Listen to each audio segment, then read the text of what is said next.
Yes, a very good afternoon to everyone. So here it is the third part of our top 500 MCQs of agriculture, which is relevant for your IBPS AFO, IDBI and your NSC exam. So let's start our today's lecture. So the first, and let me tell you one, we are extended our offer of test series. You will be getting your full length test at just 199 rupees. You must subscribe for these full length tests. So look. The first question is which organelle of the cell is known as suicidal bag of the cell? कौन सी आपकी organelle है cell की जिसे हम suicidal bag of the cell बोलते हैं? Which one is it? So the answer is your lysosomes.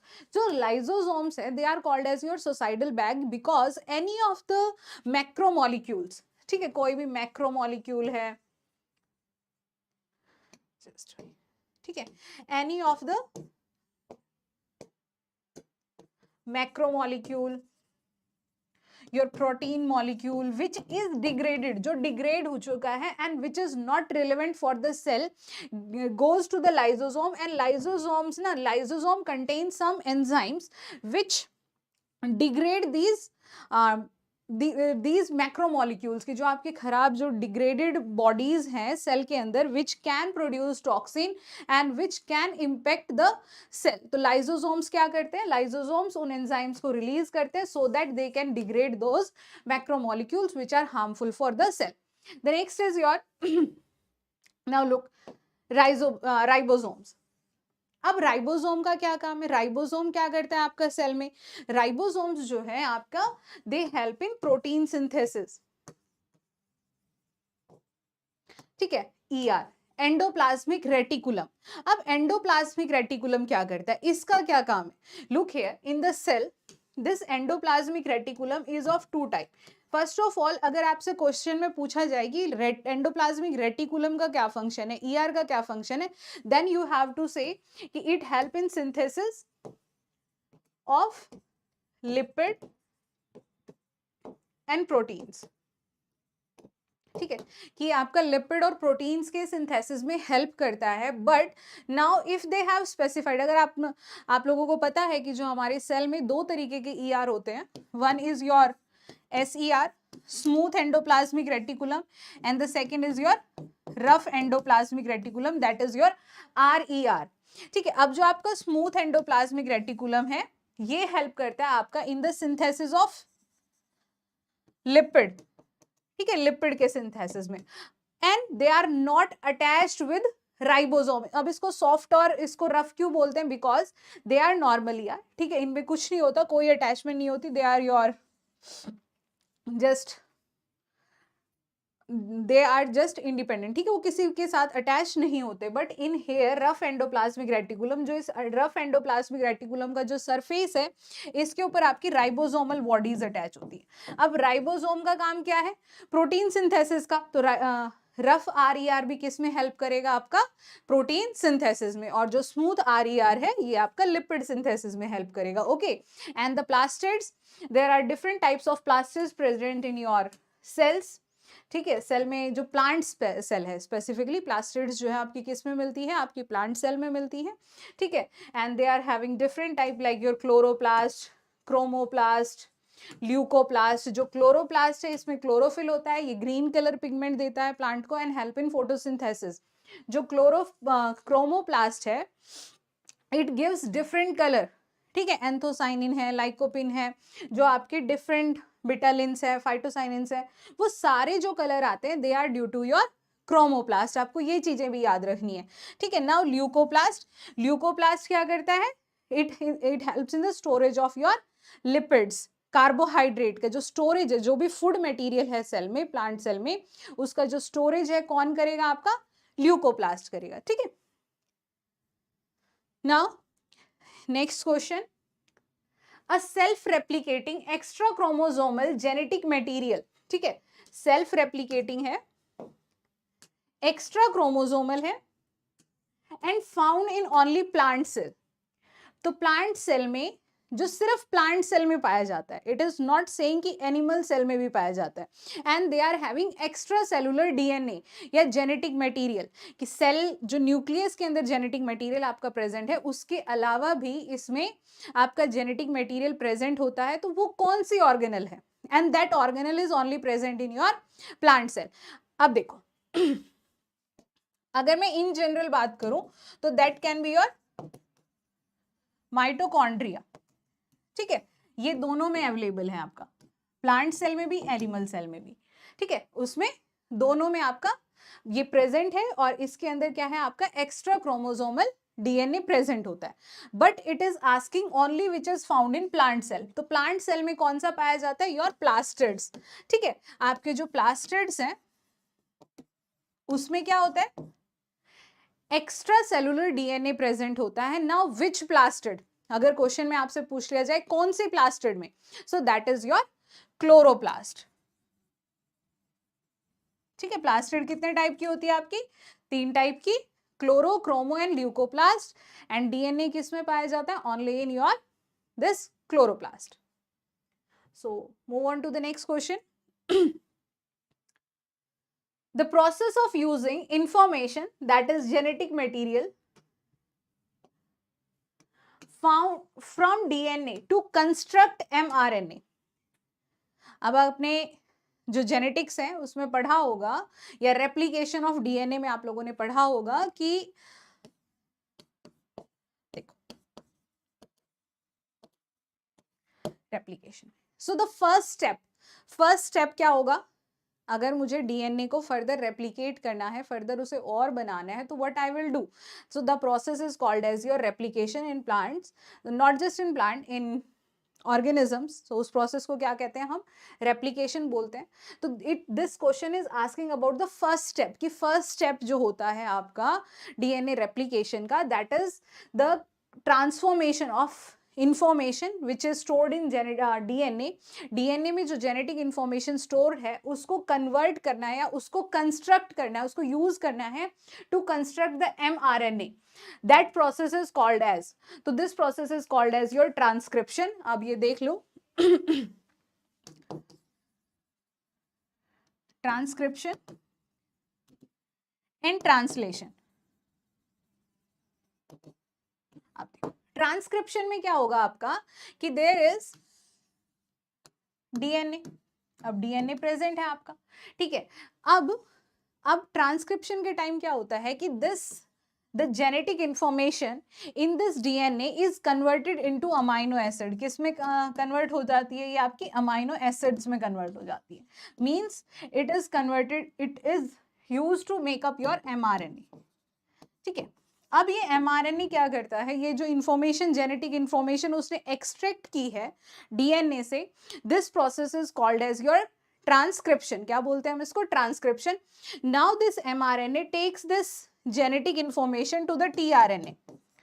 TRNA के पास इस जेनेटिक इंफॉर्मेशन को लेकर के जाता है. And now this tRNA reads this amino acids in the form of एंटीकोडोन्स. ये कोडोन्स की फॉर्म में होता है. ये क्वेश्चन भी आपसे पूछ सकते हैं कि जो टीआरएनए है वो किस फॉर्म में रीड करता है उस इंफॉर्मेशन को. तो it reads in anticodon form, मतलब जो कोड है लाइक एटीसी है तो वो उसको सीटीए पढ़ेगा. ठीक है, अपोजिट पढ़ता है वो उसको. ठीक है, that process is called as your translation. तो ट्रांसलेशन के बारे में भी आपसे पूछ सकते हैं, ट्रांसक्रिप्शन के बारे में भी आपसे पूछ सकते हैं. ठीक है, सो ट्रांसलेशन में क्या है? जो जेनेटिक इंफॉर्मेशन डीएनए में स्टोर्ड है that is converted into your mRNA और amino acids. That process is called as your transcription. And when this genetic information is read by your tRNA into anticodones form, that is called as your translation. Okay, now let's move on to the next question. The question is, an expression of one gene depends upon the presence or absence of the another gene in an individual or in a plant is called as. बोल रहा है कि एक particular gene का जो आपका expression है it is controlled by 2 or 3 genes. मतलब एक से ज्यादा जीन्स जो है उसके एक्सप्रेशन को कंट्रोल कर रहे हैं. तो what this process is called as? So this process is called as your epistasis. क्या बोलते हैं हम इसको? एपिस्टेसिस. ठीक है, एपिस्टेसिस क्या है? Where the function of one gene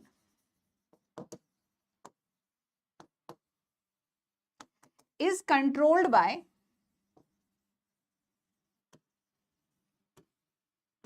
one or another gene. ठीक है, this is called as your epistasis. जैसे आपने ये इंडिपेंडेंटली अपने आप को एक्सप्रेस नहीं कर पाते हैं, जैसे आप लोगों ने मेंडल्स के अंदर में पढ़ा होगा, जब मेंडल के जेनेटिक क्रॉस आपने पढ़े होंगे, तो देयर यू हैव स्टडीड की जो एक रेड फ्लावर्स थे एंड योर वाइट फ्लावर्स। ठीक है, जब दोनों का क्रॉस कराया गया तो क्या हुआ? जो आपने कोडोमिनेंस फैक्टर पढ़ा होगा, सो that is because of your 2 और 3 जीन्स की एक जीन के इम्पैक्ट को दूसरे जीन का इम्पैक्ट आ रहा है। ठीक है, एक जीन जो अपना इम्पैक्ट दिखाना है उसको, उसके ऊपर दूसरे जीन का भी इफेक्ट आ रहा है, तो it gives you a pink colour flower in the next generation. ठीक है, so that is your epistasis, की जहां पर एक या एक जीन से ज्यादा आपका जब इम्पैक्ट आता है, that process is called as your epistasis. Now transcription I have explain to you. Now there is linkage and crossing over is there. Linkage क्या होगा? जब किसी क्रोमोसोम के ऊपर जीन्स जो है जितना पास होंगे, ठीक है, जितना जीन्स के बीच में डिस्टेंस कम होगा उतना ही लिंकेज होगा। मतलब दो जीन्स एक साथ मिलकर के आएंगे and it will give rise to the parent like combination. जो नेक्स्ट जनरेशन जो आएगी वो पेरेंट लाइक ज्यादा होगी, बिकॉज जो जीन है वो ज्यादा लिंक्ड है, टूटे नहीं है। नाउ क्रॉसिंग ओवर में क्या होता है कि the genes are far away from each other. एक या दो से जीन्स जो दो जीन्स है वो एक दूसरे से दूर होते हैं, उनके बीच में डिस्टेंस बहुत ज्यादा होता है, and that lead to the crossing over. अगर क्रॉसिंग ओवर होगी तो रेप्लिकेशन होगी। ठीक है, सॉरी, क्रॉसिंग ओवर होगा तो आपका रिकॉम्बिनेंट्स फॉर्म होंगे, हाइब्रिड्स बनेंगे। ठीक है, तो these question can be asked to you from plant breeding and your genetics. Now this question is from your problematic soil based on your pH. The question is, what is the pH and ESP? pH and ESP. ESP क्या होता है आपका?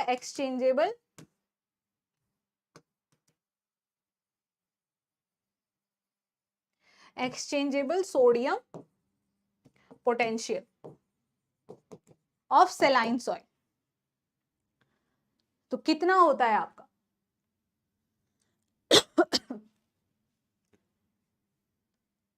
So look here.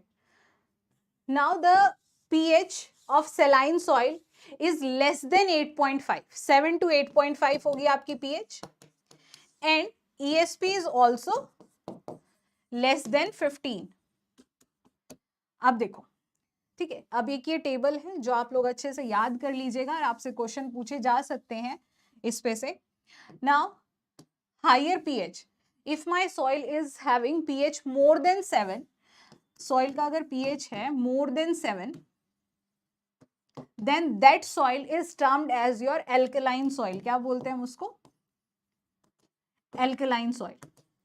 ठीक है, अब यहां से आपके सॉइल के जो प्रॉब्लमेटिक सॉइल है based on your high pH, यहां से आपके सारी चीजें क्लियर हो जाएंगी, इससे ज्यादा कुछ पढ़ने की जरूरत है नहीं, that is more than sufficient.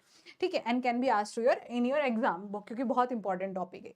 अब एल्केलाइन सॉइल्स जो है, it is classified into your 3 types: सेलाइन, alkali and सेलाइन alkali soil. ठीक है, अब देखो, अब ये सेलाइन सॉइल जो है, इट इज कोज्ड बाय, अब सेलाइन सॉइल क्यों क्रिएट होगी? It is caused by access accumulation of your calcium and magnesium salt. ठीक है, कौन से सॉल्ट? Carbonate and bicarbonate. जब ज्यादा होंगे किसके? कैल्शियम एंड मैग्नीशियम के, that soil is called as your saline soil. अब ये जो सॉल्ट्स हैं ये बहुत वीक सॉल्ट है, बहुत वीक है, ये पीएच को एज सच बहुत ज्यादा इंपैक्ट नहीं कर पाते हैं। So the pH is around your 7 to 8.5। ठीक है, अब यहाँ एल्कलाइन एल्कली सॉइल में देखो, जो ये एल्कली सॉइल है, it is caused by high accumulation of your sodium carbonate and bicarbonate. Means कि यहाँ पे सोडियम सॉल्ट ज्यादा प्रेजेंट होंगे। किस फॉर्म में? They will be present in the form of your carbonates as well as bicarbonate, दोनों form में present होंगे। अब जो सोडियम सॉल्ट है, दे आर स्ट्रॉन्गर सोल्ट, तो पीएच को उतना ही ज्यादा इंपैक्ट करेंगे। अब पीएच को ज्यादा इंपैक्ट करेंगे तो क्या होगा, pH will be more than 8.5। ठीक है, पीएच जो है मेरी 8.5 से ज्यादा हो जाएगी। Now सेलाइन alkali soil. अब सेलाइन एल्कली सॉइल में क्या है, देखो दोनों का कॉम्बिनेशन है। यहाँ पर आपके कैल्शियम सॉल्ट्स भी हैं, मैग्नीशियम सॉल्ट भी हैं, and your sodium salts are also there. Okay, so the pH will be your around means more than 8.5। ठीक है, 8.5 to 10। अब देखो, the next thing is exchangeable sodium potential, ESP। यहाँ पे सोडियम तो है ही नहीं सेलाइन सॉइल में, then it is always less than 15। यहाँ पर तो सोडियम ही सबसे ज्यादा है ना, and we are measuring that exchangeable sodium potential, then that is always your more than 15। अब यहाँ पे क्या है, सारे सॉल्ट्स है, कैल्शियम भी है, मैग्नीशियम भी है एंड सोडियम भी है, then ESP is more than 15 से ज्यादा होगा इसका सेलाइन एल्कली सॉइल का। Okay, now electrical conductivity. अब इलेक्ट्रिकल कंडक्टिविटी क्या होगी आपकी, how we measure it in a unit of decisiemens पर मीटर। ठीक है, डेसीसाइमन पर मीटर में हम इसको मेजर करते हैं। And hair in saline soil these calcium and magnesium salts, मैंने सॉइल लिया and I have mix them in a water solution, I have made a solution that can conduct electricity and that is more than 4 डेसीसाइमन पर metre. Sodium है, इतना अच्छा नहीं वो कर पाता है इलेक्ट्रिसिटी कंडक्ट, तो this is less than 4 and here it is more than 4 because तीनों ही सॉल्ट्स का इंपैक्ट है। ठीक है, अब इसकी treatment, how you are going to treat, and one more thing is there कि डिस्पर्जन एंड डीफ्लोक्यूलेशन, जो सॉइल पार्टिकल्स मेरे डिस्पर्स हो जाते हैं, उनका डीफ्लोक्यूलेशन हो जाता है which completely degrade the soil structure, that happens into your alkali soil.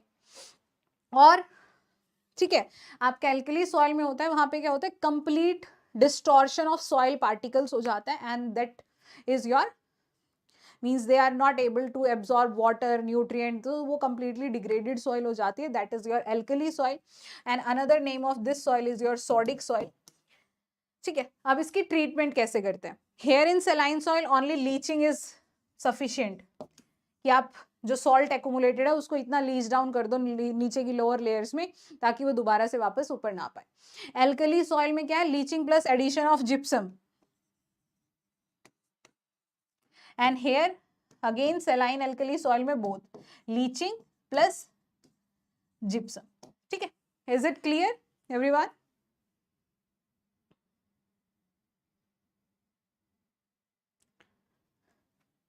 Yes everyone, समझ में आया आप लोगों को ये अच्छे से? Tell me in the comment section. So the next question is which microbes are majorly found in your paddy fields? कौन से माइक्रोब जो है ज्यादातर पैडी फील्ड में पाया जाता है in the natural association? Can you answer this? So the answer is your Azolla Anabaena. ठीक है, Azolla is your water fern. ठीक है, एजोला क्या है आपका, it's an water fern and in this water fern there are small pockets. ठीक है, छोटी छोटी पॉकेट्स इसमें अवेलेबल होती है। In this pockets blue green algae is found. ठीक है, यहाँ पर क्या है, आपकी ब्लू ग्रीन एल्गी मिलती है, तो this is N symbiotic association which help in nitrogen fixation. ठीक है, नाइट्रोजन फिक्सेशन में भी आपका हेल्प करती है and this is found in your paddy field. ये पैडी फील्ड में सबसे बेस्ट आपका बायो फर्टिलाइजर। ठीक है, एजोस्पाइरलम है, फ्री लिविंग है, rhizobium found in your symbiotic association, it's not free living, legumes के साथ आपका मिलता है। एक्टिनोमाइसिट्स, इट्स एन बैक्टीरिया, जो आपका मिट्टी की जो सौंधी सौंधी खुशबू आती है वो इसी की वजह से आती है, जो एक्टिनोमाइसिट्स है। नाउ यार what is a type of farming is done along the contour cultivation। ठीक है, along the contour of sloping land to avoid the soil erosion on the land which is having a slope of 16 to 33%। किस land में to control the soil erosion, which method we will opt to control the soil erosion where the slope is your 16 to 33%. ये आपका PYQ है. So कौन सा method हम use करेंगे? We will be using your bench tracing. ठीक है, हम क्या use करेंगे? bench tracing use करेंगे. ठीक है. Now contour farming. ठीक है. And just tell me in the comment section zing terracing कितने स्लोप में यूज करेंगे, कितना परसेंटेज स्लोप होना चाहिए जहां पर हम जिंक ट्रेसिंग प्रैक्टिस करेंगे.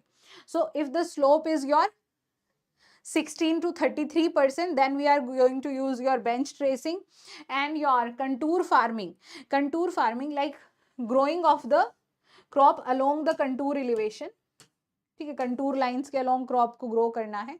This is an your agronomical measure. Question में आपसे पूछ सकते हैं कि which one of the following is mechanical measure to control soil erosion and which one of the following is your agronomical measure. तो अब देखो, जो एग्रोनॉमिकल मेजर है they are used on a field which is having slope more than less than 2%. Agronomical measures जो है soil erosion को control करने के लिए कहां पर यूज होंगे? वेयर स्लोप लेंथ जो है लेस देन 2%. ठीक है, अगर स्लोप की लेंथ मोर देन 2% है then mechanical measure. And your bench terracing, contour bunding, gabion structure. ठीक है, bench terracing, contour bunding, gabion structure, zing terracing, these all are your mechanical measures to control soil erosion. Now contour farming is your agronomical measure and contour bunding is your that mechanical measure. अब इस contour bunding में क्या करते हैं? Where it is practised on the slope which is having less than 6% slope. ठीक है, less than 6% slope and rainfall is less than 1500 mm. ठीक है, कंटूर बंडिंग कहां पर यूज होगा? जहां पर स्लोप लेंथ जो है मेरी 6% से कम है एंड योर 6% से कम स्लोप है and the rainfall is less than 1500 mm. ठीक है, तो वहां पर मैं क्या यूज करूंगी? Contour bunding.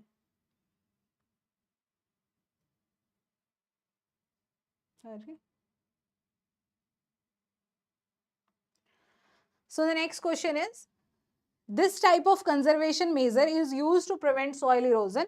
इसको हम soil erosion कंट्रोल करने के यूज करते हैं. And the slope is your 3 to 10%. यहाँ पर स्लोप लेंथ कितना होना चाहिए? 3 to 10% होना चाहिए. So which method is used here? So zing terracing. Bench terracing कहाँ पर यूज होता है? Where the slope is 16 to 33% and zing terracing is used on the slope 3 to 10%. ये याद रखना है. ठीक है, bench terracing 16 to 33%, zing terracing your 3 to 10%, and contour bending less than 6% and rainfall is less than your 1500 mm. Next question is the bacteria. ठीक है, यहां तक आया आपको समझ में? Now the next question is, which bacteria is best used for non-legume crop for nitrogen fixation? अब देखो, जो नॉन लेग्यूम क्रॉप है उसमें फ्री लिविंग बैक्टीरिया मिलेंगे जनरली वहां फील्ड में. लेग्यूम्स के साथ तो आपका क्या होगा? Bacteria in your close association, or I can say it is in symbiotic association, है ना? symbiotic association में वो present होगा legumes के साथ. free living नहीं है. तो it is asking you about free living microorganisms. So which one is it? It's your azotobacter. ठीक है, तो क्या होगा? azotobacter होगा, because rhizobium तो क्या है आपका? rhizobium is symbiotic bacteria. Clostridium botulinum ये फूड पॉइजनिंग कोज करता है. ये क्वेश्चन भी आपसे पोस्ट हार्वेस्ट में पूछ सकते हैं. पोस्ट हार्वेस्ट या फूड प्रोसेसिंग में जितने भी आपके पैकेज्ड फूड हैं, ठीक है, टेट्रा पैक्स वगैरह है, उसमें अगर आपका फ्लफीनेस हो जाती है या जो आपकी फूड पॉइजनिंग होती है, the food poisoning is mostly because of this clostridium botulinum, because this is the only bacteria which can survive on the temperature above 50 degree Celsius. ठीक है, ये 50 डिग्री सेल्सियस से भी ज्यादा टेम्परेचर पर इजीली सर्वाइव कर जाता है. That's why it cause your food poisoning. ठीक है, इवन आफ्टर कुकिंग के बाद में भी वो कई बार सर्वाइव कर जाता है। या पाश्चराइजेशन, हम पैकेज फूड लेते हैं ना, उसकी पाश्चराइजेशन करते हैं। पाश्चराइजेशन का क्या टेम्परेचर होता है? What is the temperature of pasteurisation and time period? Tell me in the comment section. Comment section में बताना है आपको कि कितना होता है पाश्चराइजेशन का टेम्परेचर और time period. Next question is which is the most dangerous form of erosion which remain completely non noticeable to the farmer? So what is it? So this is your sheet erosion. जो sheet erosion है ये आपका this removes the top fertile soil layer uniformly. ठीक है, आपका जो water erosion होता है, erosion क्या होगा? डिटैचमेंट, इरोजन का प्रोसेस, कंप्लीट इरोजन होने के लिए there need to be 3 process: detachment of soil particle, then transportation, and then deposition. If this is the complete process, अगर ये तीनों प्रोसेस होते हैं then I'll call it your soil erosion. मैं बोलूंगी कि हाँ soil erosion हुआ है. Now splash erosion, splash जो हमारा water erosion है स्टार्ट होता है splash erosion से, कि ड्रॉपलेट गिरी सॉइल पे, ठीक है, वाटर ड्रॉपलेट या रेनफॉल जो है जब वो they fall on the ground, they detaches the soil particle. ठीक है, सॉइल पार्टिकल पे इतने फोर्स से जब आपकी कोई भी रेनफॉल जब हिट करेगी इट विल डिटैच, ठीक है, दो soil particle they come out from the soil solution, वो डिजोल्व होते हैं and they move along with the running water के साथ मूव करते हैं। तो स्प्लैश इरोजन में सिर्फ क्या होता है? डिटैचमेंट होती है। ठीक है, आप कभी भी पानी जब हाइट से मिट्टी पर डालते हो तो होते हैं ना आपके पार्टिकल्स जंप करते हैं एटमॉस्फेयर में, so that is your splash erosion. अब splash is not a complete erosion, here detachment happens only. क्या होता है? सिर्फ सॉइल पार्टिकल का डिटैचमेंट होता है। तो जो first stage of soil erosion है, water erosion, that is your sheet erosion. This is the most harmful one which removes the top fertile layer soil, और ये मोस्ट यूनिफॉर्म है, most uniform form of a soil erosion. Uniformly soil remove होते हैं यहाँ से and it remains completely non noticeable to the farmer. Farmer का ध्यान ही नहीं जाता है इस पे। ठीक है, और जब तक ध्यान जाता है तब तक बहुत देर हो चुकी होती है। And the second stage is here your rill erosion. Rill में क्या है? स्मॉल चैनल्स बन जाते हैं। ठीक है, अब आपसे क्वेश्चन पूछ ले कि which form of soil erosion channelization begin, तो that is your rill erosion. Channels broad किस में हो जाते हैं? That is your gully erosion. ठीक है,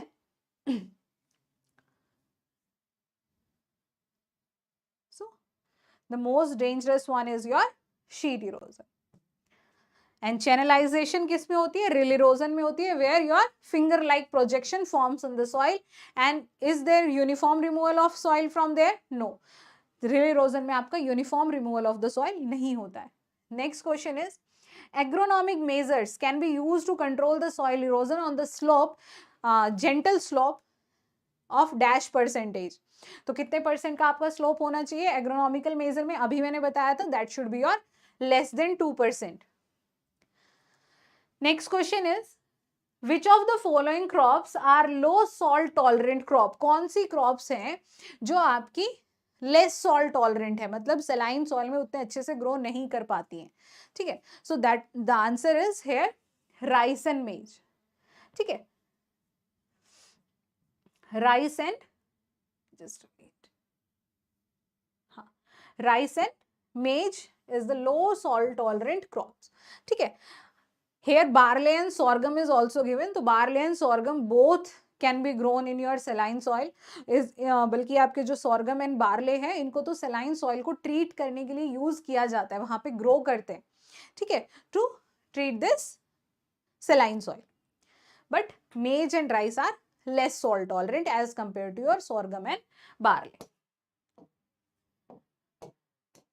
next question is Which of the following is one of the agronomical measure to control soil erosion? ठीक है, अभी आपसे मैंने क्वेश्चन पूछा था, आपको बताया था कि there are two types of measures to control soil erosion. What is your one is your agronomical and the second one is your mechanical. तो the question is asking you about the agronomical measure कि कौन सा agronomical measure है। तो the options are contour bending, contour farming, zinc terracing and bench tracing. तो zinc terracing and bench tracing तो आपके हैं ही, mechanical measure. Now contour farming or contour bunding. So the answer is contour farming. This is an agronomical measure, and contour bunding is your mechanical measure which is practiced in your soil which is having a slope of less than 6%. ठीक है, ये question भी आपसे पूछ सकते हैं कि contour bunding कौन से स्लोप में प्रैक्टिस की जाती है, तो वहां पे जहां पे स्लोप कितने से कम होगा, 6% से कम होगा. Now what is the pH of sodic soil? अभी क्वेश्चन कराया है. एल्कली सॉइल को क्या बोलते हैं? सोडिक सॉइल भी बोलते हैं. Then it is having pH more than 8.5, है ना, and it is caused by the accumulation of sodium carbonate and bicarbonate salt. क्या बोलते हैं सोडिक सॉइल को? Alkali soil. पीएच कितना होगा? More than 8.5. Electrical conductivity less than 4 decisiemens. Treatment क्या होगी इसकी? Gypsum plus leaching. जिप्सम क्यों? Calcium sulphate. जिप्सम क्या है आपका? Calcium sulphate. This calcium will replace the sodium which is present in the soil.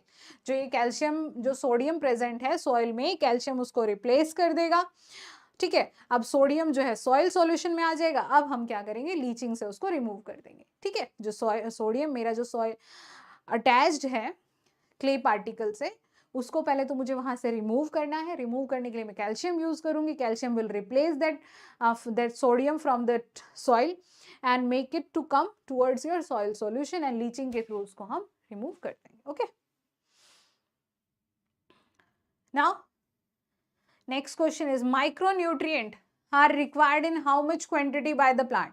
Plant को essential nutrients चाहिए होते हैं ना. How many essential nutrients are required for the plant? 17 are there. अब ये 17 कुछ मैक्रो है, कुछ आपके माइक्रो है. अब आपके ये पूछ रहा है कि जो माइक्रो न्यूट्रिएंट है कितनी क्वांटिटी में चाहिए होता है, तो it is required less than 500 mg पर kg of dry mass. 500 mg से कम चाहिए होता है पर केजी, और मैक्रोन्यूट्रिएंट मोर देन 500 mg पर केजी. ठीक है. Now which one of the following is a secondary nutrient absorb by the plant? कौन सा सेकेंडरी न्यूट्रिएंट है जो प्लांट एब्जॉर्ब करता है? तो options are your nitrogen, potassium, zinc and sulphur. So it is asking you about the secondary nutrient, not micro. I have essential nutrient which are 17. ठीक है, इस 17 में क्या है? Macro and micro. These macro are further classified into primary and secondary. Primary में क्या है आपके? NPK, nitrogen, phosphorus and potassium. Secondary में calcium, magnesium and sulphur. And micronutrients copper, zinc, boron, your nickel, molybdenum, manganese. ठीक है, these are your micronutrient. Now look at, अब ये 17 है. These are your essential nutrient. अगर question में आपसे पूछा जाए how many mineral nutrient, कितने मिनरल न्यूट्रिएंट रिक्वायर्ड है प्लांट को, सो these all 17 are not mineral. सारे के सारे जो 17 हैं आपके मिनरल नहीं है. जो कार्बन, हाइड्रोजन एंड ऑक्सीजन जो है आपके मिनरल नहीं है, because their origin is not rock. वो रॉक से नहीं आए, they are available in the atmosphere. So you have to subtract these 3 from the 17. आपको इन 17 में से इन तीनों को सब्ट्रैक्ट करना होगा. तो कितने मिनरल न्यूट्रिशन आपके लिए रिक्वायर्ड है, प्लांट के लिए रिक्वायर्ड है? That is your 14. कई बार बच्चे मिस्टेक कर देते. क्वेश्चन में पूछा होता है कि how many mineral nutrients, essential mineral nutrient are required for the growth of plant, and what they do, 17 पे मार्क कर देता है. So that is your wrong answer. You have to mark 14 there. आपको 14 पे मार्क करना है. ठीक है, बिकॉज कार्बन, हाइड्रोजन और oxygen are not mineral. Next question is, The deficiency symptom of phosphorus always appear first on which of the following part of the plant? कौन से part में सबसे पहले फॉस्फोरस की डेफिशिएंसी विजिबल होगी? So the answer is your older leave. सबसे पहले किस में विजिबल होगी? ओल्डर लीव्स में विजिबल होगी, and after that it will move towards some other part of the plant. होता क्या है कि अब प्लांट में देखो कुछ न्यूट्रिएंट्स होंगे जो मोबाइल हैं, कुछ न्यूट्रिएंट जो है आपके इमोबाइल, लाइक योर कैल्शियम, और मोबाइल में आ जाएगा आपका नाइट्रोजन, फॉस्फोरस एंड पोटेशियम. ठीक है, अब जो आपके मोबाइल न्यूट्रिएंट है, these mobile nutrient can move inside the plant body. ठीक है, ये मोबाइल न्यूट्रिएंट्स जो है like your NPK, they can move in your plant body, वो मूव कर जाएंगे. अब प्लांट, मान लो सॉइल में डेफिशिएंसी हो गई नाइट्रोजन की, तो क्या होगा? Your plant have absorbed it and it is movable, move कर सकता है वो, तो it will move towards your newer leave. कहाँ चले जाएगा? न्यू लीव के पास चला जाएगा. And older leave will starve for nitrogen, वो नाइट्रोजन के लिए स्टार्व करेगी, उसको मिलेगा नहीं. So the deficiency first appear on your older leave. So जितने भी आपके मोबाइल न्यूट्रिएंट्स हैं, ये ध्यान रखना है, जितने भी आपके मोबाइल न्यूट्रिएंट्स हैं हमेशा उनकी डेफिशिएंसी कहाँ होगी? ओल्डर लीव में होगी. कहाँ पे होगी? ओल्डर लीव में होगी, because they are movable and they move from older parts to the newer part. इसको कैसे समझ सकते हैं हम? Like your mobile nutrient are like our mother, वो हमारी मदर की तरह की. अगर घर में कुछ खाने को रखा हुआ होता है तो क्या करेंगे? वो किसी चीज की क्वांटिटी कम है तो क्या होगा कि खुद भूखी रह लेती है बट अपने बच्चों को फीड करती है ना? सो सिमिलरली लाइक दैट कि ये जो ओल्डर लीव है विल बी लाइक दैट कि हम भूखे रह लेंगे, we don't need nitrogen, but newer leave को जरूरत है. So he have to, the new leaves have to take nitrogen. But जो इमोबाइल न्यूट्रिएंट है वो कैसे? लालची है, सिबलिंग्स की तरह है कि घर में अगर चॉकलेट रखी है तो मैं ही खाऊंगा, जो छोटा है उसको नहीं मिलनी है. So they are like that, immobile one. Okay,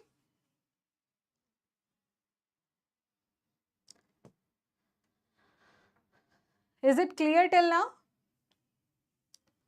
So the next question is, which of the following nutrient is immobile in plant? कौन सा nutrient immobile है plant में? So that is your boron. कौन सा है? बोरोन है. ठीक है, सो बोरोन की जो डेफिशिएंसी सिम्टम है, वेयर दे विल अपीयर, कहाँ पर अपीयर होंगे? इमोबाइल है तो न्यूअर लीव्स में. ठीक है, जो इमोबाइल है they will also show, they will always show deficiency in your old newer leaves, और जो मोबाइल है they will show deficiency in your older leaves. ठीक है, अब यहां से देख लो, highly mobile NPK, moderately mobile your zinc, तो जिंक की डेफिशिएंसी जो है ओल्ड और न्यू में दोनों में विजिबल हो जाती है इजिली. ठीक है, less mobile sulphur, iron, manganese, copper and chlorine, and your immobile calcium and boron. Calcium and boron जो है हाईली इमोबाइल है, their deficiency always visible in your newer leaves. ठीक है,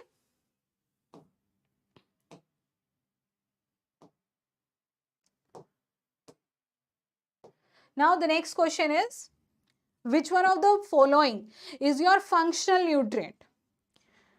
कौन सा इसमें से functional nutrient है? So the options are zinc, copper, boron and sodium. So the answer is your sodium. Sodium is functional nutrient.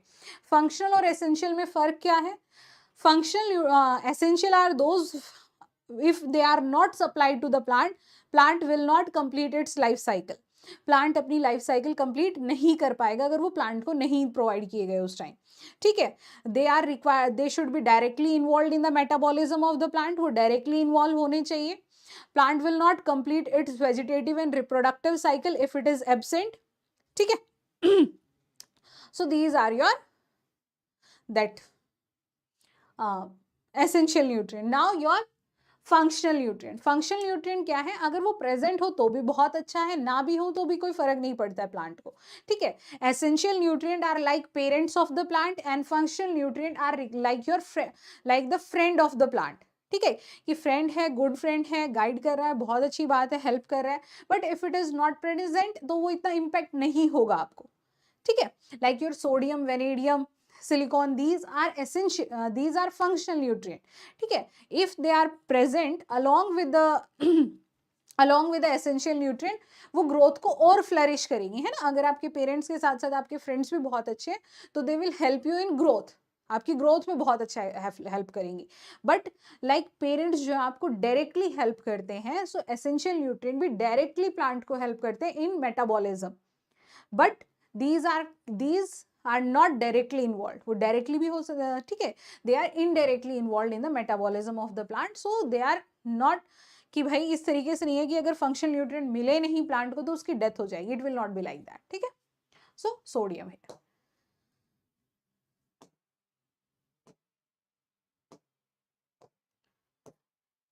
Next question is nitrogen. Nitrogen is absorb by the plant in the form of, nitrogen किस form में absorb होता है, मतलब plant जो है किस form में nitrogen को एब्जॉर्ब करते हैं. सो that is your nitrate and ammonium ion, ठीक है, NO3 और ammonium ion, that is your NH4 positive. इस फॉर्म के अंदर प्लांट जो है वो नाइट्रोजन को एब्जॉर्ब करते हैं.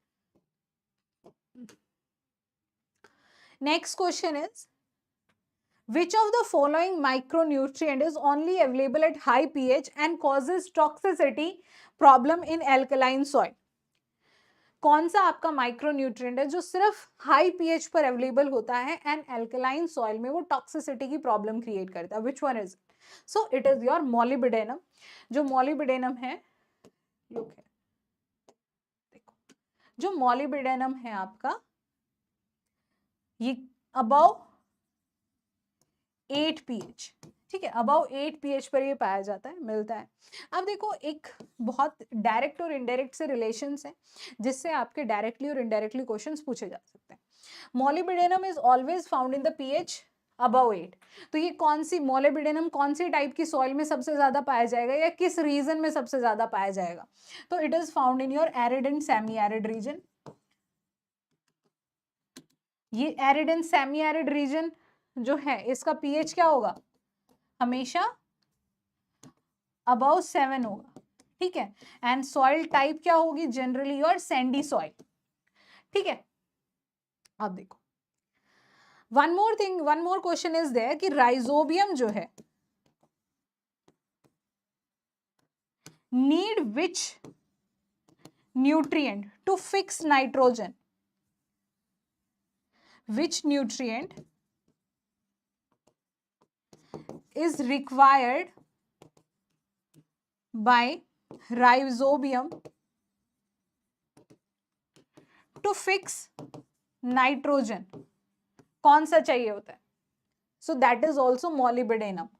अब देखो यहां से इनडायरेक्टली रिलेट करो. राइजोबियम जो है कहां पे मिलता है? हाँ, very good Avinash, that is molybdenum. अब राइजोबियम जो है कौन सी क्रॉप के साथ एसोसिएशन में मिलेगा आपका? It is found in association with your legume crop. Legume crop generally हम कहाँ ग्रो करते हैं? Arid and semi arid reason में, ठीक है. And it is found in association with your legume crop. तो वहां से भी आप ये रिलेट कर सकते हो. तो देखो arid and semi arid reason के अंदर ही आपका जो मॉलिब्डेनम है वो ज्यादा मिलता है and it generally causes toxicity problem in your saline soil and rhizobium bacteria require your molybdenum, ठीक है. Now let's move on. So the next question is dash are those crop which releases some chemical compound that produces a particular smell to repel the pest from the field or another nearby crop. ठीक है, जो आसपास में जो crop grow की हुई है उसके बाउंड्री पे अगर मैंने कोई प्लांट लगा दिया and it produces some smell, ठीक है, उसमें कोई स्मेल प्रोड्यूस करता है विच रिपेल द इंसेक्ट्स.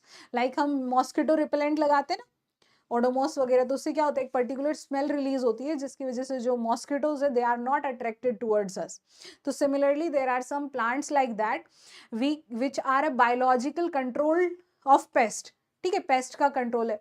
क्या आप एक दो एग्जाम्पल्स बता सकते हैं ऐसे क्रॉप का which can produce some smell and used as a trap crop?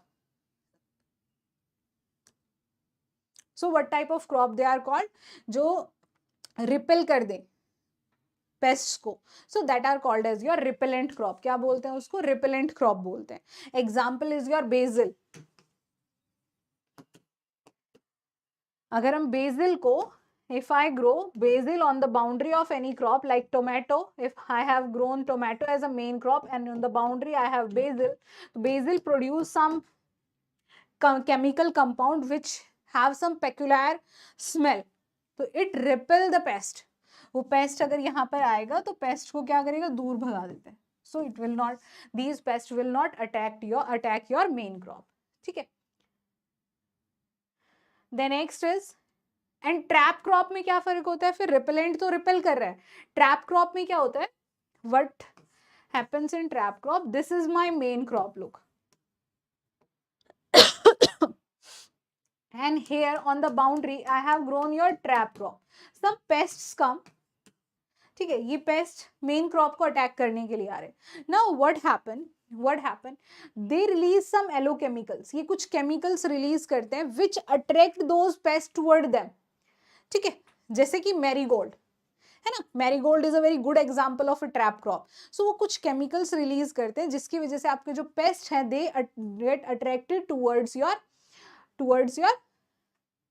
Trap crop, और जब वो वहां पर चले जाते हैं पेस्ट इकट्ठा हो जाएंगे, बहुत ज्यादा इकट्ठा हो जाएंगे, and they can be killed by spraying your pesticide, और बर्न कर देते हैं उनको या फिर प्लांट को वहां से कट कर देते हैं। So I can save my main crop.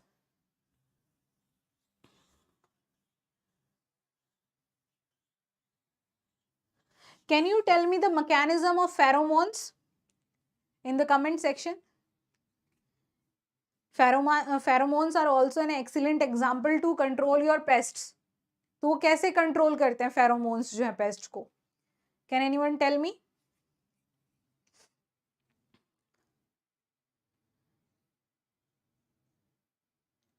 बताओ, चलो, I am waiting for your response in the comment section. The next question is, which of the following measure need to be adopted? आप लोग इतने बताइए, इसका answer I will be telling you at the end of the class. Which of the following measure need to be adopted to treat your alkali soil? Alkali soil को treat करने के लिए हम क्या use करते हैं? तो we use your calcium supplier. एक कैल्शियम सप्लायर होना चाहिए like your gypsum। ये क्या करेगा? It will replace सोडियम, ये सोडियम जो सॉइल में प्रेजेंट है उसको रिप्लेस कर देगा, and that is after replacing that we will leach it to the lower layer, and that sodium that calcium supplier is your gypsum. कौन है आपका कैल्शियम सप्लायर? जिप्सम है। ठीक है, so all of the above. Next question is, when sugarcane and potato are grown together and it is found that the their yield is increased than in a pure stand, pure stand से ज्यादा yield मिली है sugar cane और potato की when they are intercropped, so what type of system it is? जिसको क्या बोलेंगे? So this is called as your synergistic cropping. Complementary cropping में तो क्या होता है कि दे बेनिफिट ईच अदर, दोनों की क्रॉप दोनों की प्रोडक्शन पे इतना इम्पैक्ट नहीं पड़ता है, बट सिनर्जिस्टिक क्रॉपिंग में क्या होता है कि आपका ज्यादा प्रोडक्शन होता है as compare to their pure stand. ठीक है, next question is, which of the following primary nutrient is essential for including disease resistance in the plant? कौन सा essential nutrient required है plant में जो कि disease resistance provide करता है? So the answer is your potassium। क्या answer है इसका? पोटेशियम जो है प्लांट्स में आपका डिजीज रेजिस्टेंस को इंक्रीज करेगा। Okay, and it also help in reducing, it will provide strength to the plant, crop lodging से प्रिवेंट करता है ये आपका। ठीक है, एंड डिजीज रेजिस्टेंस ये प्रोवाइड करता है plant. Next question is,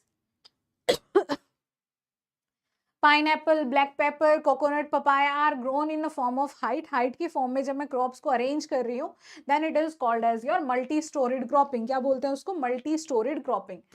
next is your ratooning is practised in which type of crop? कौन से तरीके की क्रॉप में हम रेटूनिंग को प्रैक्टिस करते हैं? तो answer is your sugar cane.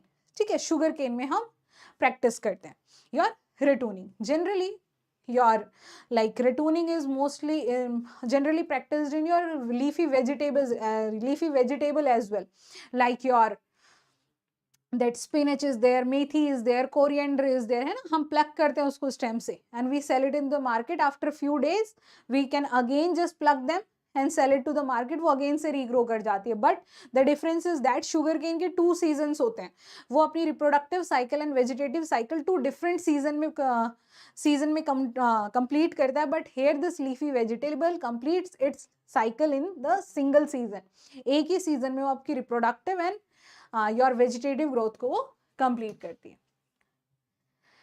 Now I have given the example of this कि basil acts as a good repellent crop. सो वही आपसे क्वेश्चन में पूछा है कि बेसिल कौन सी तरीके की क्रॉप का काम करती है to reduce the pest population, तो it act as your repellent crop. अगर क्वेश्चन पूछा जाए कि मैरीगोल्ड क्या है, then it is your, marigold क्या है, it's your trap crop.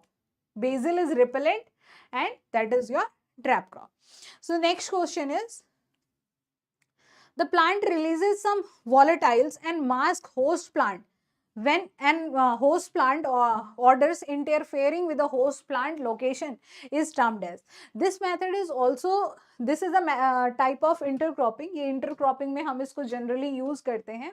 So यहाँ पे क्या करते हैं, mode of intercropping is there. अब कुछ मास्किंग प्लांट्स होते हैं, when I intercrop them together, so the masking plant जो मेन प्लांट है या दूसरी जो क्रॉप है उसके ऑर्डर्स को मास्क कर लेगा, ठीक है, उसकी जो कोई स्मेल होगी जो पेस्ट रिकॉग्नाइज करते हैं उस स्मेल को वो मास्क कर देंगे, so that pest can not attack that particular crop.